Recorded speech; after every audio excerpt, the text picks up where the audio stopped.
Hello? Hello? Is this angel orientation? Is this room 403? Christmas past duty? Hello? I'm sorry. Oh, good. Did I make it? I'm still learning my way around heaven, and there was a big traffic jam. I guess Jesus was making an appearance on a tortilla in Mexico, and traffic was just horrible. Anyway, have they called 14 yet? Oh, thank goodness. So I made it. Let's see. I'll just pull up a chair here. So you all got all your presentations ready? You're all Christmas past angels? Okay. Well, I can breathe now. I made it. Oh, Lord. It's so strange being up here in heaven, isn't it? You know, I mean, I'd always hoped I'd make it to heaven. And I knew I was going to die and everything. I just didn't think it was going to be last Thursday. How'd you die? Oh, falling off the roof, putting up lights. Oh, ouch. How about you? Oh, romaine lettuce, huh? That's odd. Well, me. Oh, Lord, well, I kind of operate this little beauty salon that's made out of the carport next to our double wide. My husband put up there, and the Novak twins were coming over to get a double perm, and I was mixing up a double batch of perm solution, and I was sneaking a Pall Mall when I did it. And you know, when they say mix that stuff up in a well-ventilated area, they mean it. And I probably would have survived passing out and everything, but when I did, my Pall Mall fell in the perm solution, and they say windows shattered as far as Wetumpka. Oh, anyway.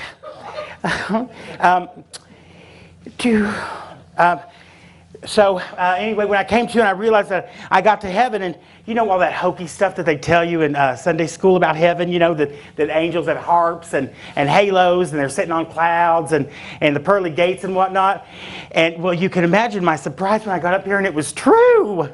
I thought it would be like some big giant ethereal light that we would all join in the everlasting presence of love that we call God. But no, it's just angels on clouds and milk and honey and whatnot. It's the hoot. So, I mean, I was so surprised to be standing right there in front of the pearly gates. I actually said, well, I'll be damned. And St. Peter popped out and he said, nope, you're on the list. You're in. So here I am, and then the gates opened, and there it all was, the milk and honey and streets paved with gold, which, come to find out, was a big mistake. They didn't realize that because, you know, gold has zero traction. So driving on it is like driving on black ice. Oh, see, because you all don't know this, that before, back years ago, when angels got to heaven, they all got a brand new Pontiac. And it was, instead of wings, is how they got around with Pontiacs. But, you know, they were slipping around on those streets of gold and banging into each other so much, God nixed the Pontiacs. And that's when he decided to give out wings to angels, which is another thing I found out along the way, finding out about the Pontiacs, was that the earth is not 6,000 years old, like a lot of places preach, and that God did create the dinosaurs because he knew we'd need the oil for all those Pontiacs. Isn't that interesting? Anyway, so they started giving out wings, and here we are, all of us trying to earn our wings. You know, they caught up with the demand years ago, but they decided to keep the tradition of passing out angel wings for the fun of it, and here we are. And I'm just nervous as can be. We all got to do our orientation. And 11? 11, who's 11? Oh, you're up. You're up. Good luck. Good luck. So, and we all get a free iPad. How about that? So, here we are, all being sent back to earth to try and change the hard-hearted around before it's too late. And guess who I got? Did I get Jimmy Stewart? No. Did I get Warren Beatty? No.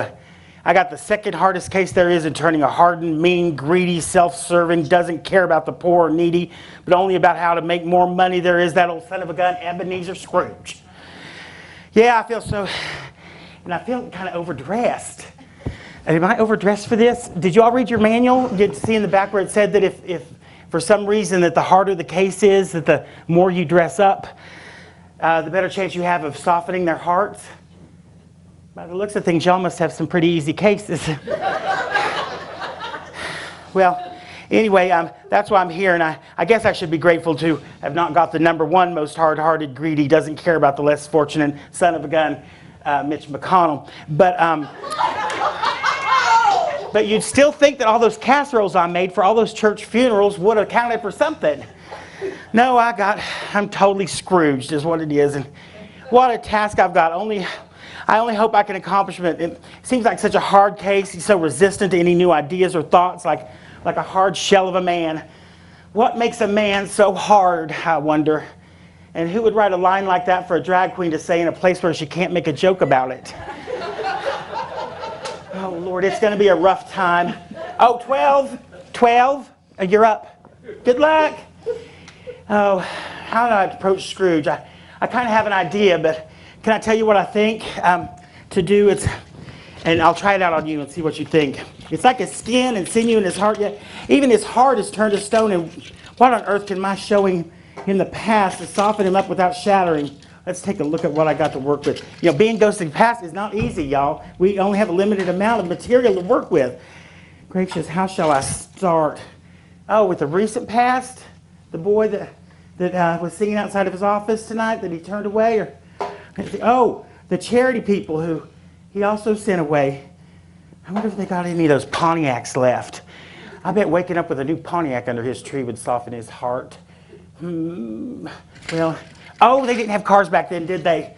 I'm still getting used to living in an infinity mess. I don't know if y'all know it, but everything that ever was, is, or will be exists all now in heaven. And if you've ever made a wrong turn in everything there ever was, trying to get some Milk and Honey Hut for a midnight snack, well, it can take you a better part of a century to find your way out. You can imagine my surprise. I went in when Abraham Lincoln was president, and when I came out yesterday, I looked around and I said, how long have I been in there? What have you people been doing? Oh, Lord. Oh, 13. 13, you're up. You're up. Break a leg. Oh, well, I'm so behind. Oh, here's one. The death of his sister. He truly cared for her. Oh, earlier when Fred was born. Oh, I can't go back right to the beginning. He won't remember his own birth. Oh, perhaps he should see it. See his mother's illness? No. All those hurts and losses that have helped harden him, I need to give him a glimpse of past joys. Oh, past Christmas joys. Oh, when his sister fetched him home for Christmas from that dreadful school that he went to. And oh, when he worked at Old Fezziwig's counting house. And Nell. Oh, yes, Nell. There's a pain I can show him. A pain his own inflexibility caused. And his growing love of money as kind of armor. Still, I don't know. These memories might open him up, or they might just drive him deeper into his own stony self. Oh, music. Music. There's got to be music in those memories. Carols and dance tunes and sacred songs. Oh, he used to love music. Oh, but he drove those singers away tonight. Perhaps he doesn't love it anymore. I just don't know how it can work. Oh, I need more enlightenment. Oh, yes. Light reminds me that there is always hope.